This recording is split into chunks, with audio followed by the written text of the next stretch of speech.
Tonton video ini sampai selesai agar Anda tidak gagal paham.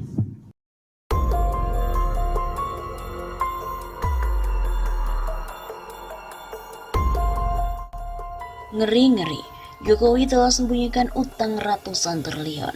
Ekonom senior Indef, Profesor Didik Rahbini menyebut utang negara terus membengkak dan disembunyikan, baik oleh pemerintah maupun oleh DPR. Hal itu diungkapkan oleh Didik pada diskusi daring Pergerakan Indonesia Maju atau PIM dengan tajuk Outlook 2021 National Economy Outlook yang dilansir dari Hops.id jaringan suara.com pada hari Jumat 15 Januari. Menurut Didik lagi, utang yang terus membengkak dan disembunyikan nyaris tidak dipermasalahkan oleh DPR, padahal jumlahnya terbilang sangat besar.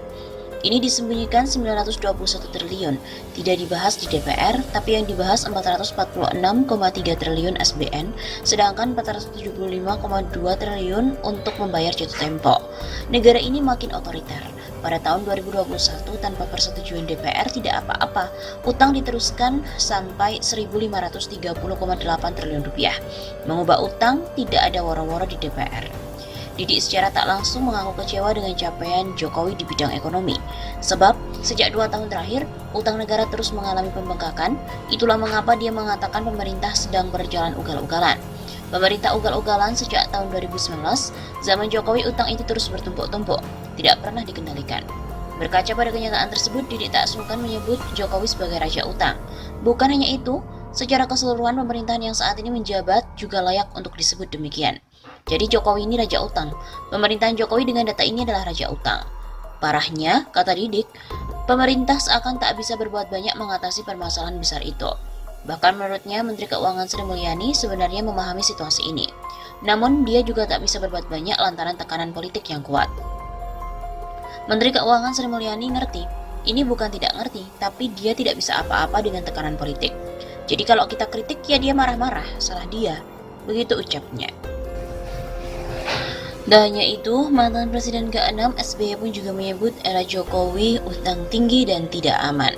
Susilo Bambang Yudhoyono atau SBY, Presiden ke-5 Republik Indonesia, berkomentar di media sosial mengenai kebijakan pembiayaan utang pemerintah. Menurut laki-laki asal Pacitan, Jawa Timur itu, utang pemerintah mungkin bisa dibilang agak kebelabasan. Utang yang ada menurut saya sudah sangat tinggi dan karenanya tidak aman. Persoalannya bukan hanya meningkatnya rasio utang terhadap PDB Indonesia, tapi yang berat adalah utang yang besar itu sangat membebani APBN, membatasi ruang gerak ekonomi kita, begitu tulis SBY. Pada 2019, rasio utang pemerintah terhadap PDB adalah 30,18%, naik dibandingkan tahun sebelumnya yaitu 29,78%. Tahun lalu, rasio ini melonjak tajam. Berakhir November 2020, total utang pemerintah mencapai 5.910,64 triliun rupiah, yang setara dengan 38,13% dari PDB. Namun 2020 sangat berbeda. Pandemi virus corona membuat pemerintah harus menjadi juru selamat. Pemerintah harus hadir baik itu di aspek kesehatan maupun sosial ekonomi, karena dunia usaha dan rumah tangga terpukul luar biasa akibat pandemi. Kenaikan utang tidak hanya terjadi di Indonesia. Pemerintah di hampir seluruh negara juga menggelontorkan stimulus fiskal yang tentu harus dibiayai. Dengan kondisi penerimaan pajak yang seret akibat ekonomi mati suri karena pandemi, suka tidak suka stimulus fiskal harus dibiayai dengan hutang. Akan tetapi, SBY menggarisbawahi bahwa masalah utang bukan hanya aman atau tidak aman. Yang dilihat dari rasio adalah PDB. Hal yang juga penting adalah bagaimana membayar utang itu, apakah bakal membatasi kemampuan pemerintah dalam bidang lain.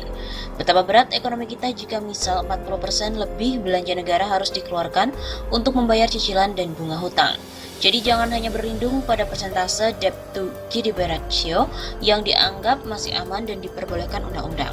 Bukan di situ persoalannya. Lalu bagaimana situasi utang pemerintah pada era SBY dan juga Jokowi? Apakah memang utang pemerintah sudah kebablasan?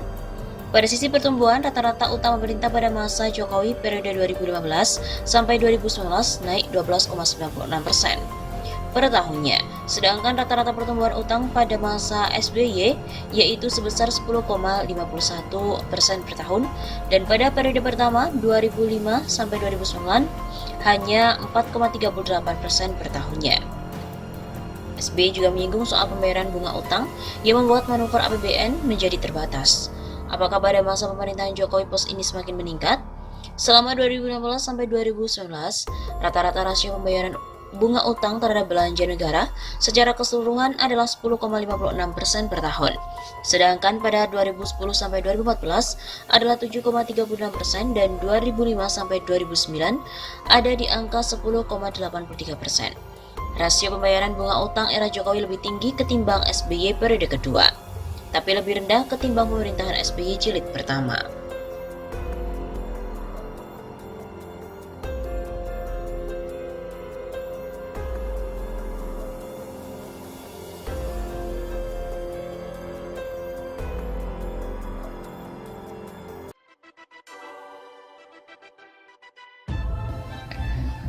Utang luar negeri pada Februari tumbuh sebesar 5,4% year on year, melambat dibandingkan dengan pertumbuhan pada bulan sebelumnya sebesar 7,6% year on year.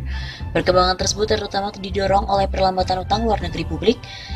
Begitu keterangan Bank Indonesia pada hari Rabu 15 Maret yang lalu.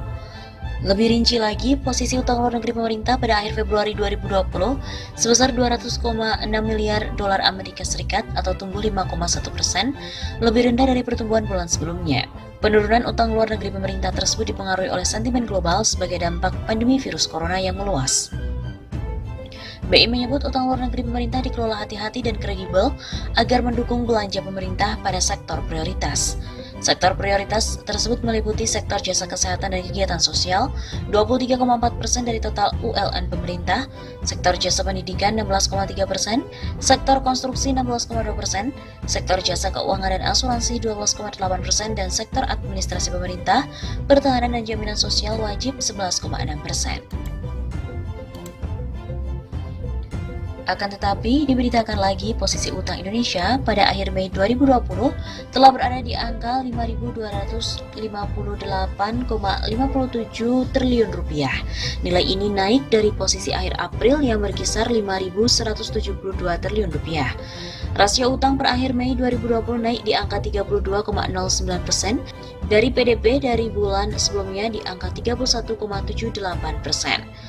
Adapun komposisi utang luar negeri pada Mei 2020 terdiri dari 4.442 triliun rupiah surat berharga negara dan 815 triliun rupiah dari pinjaman.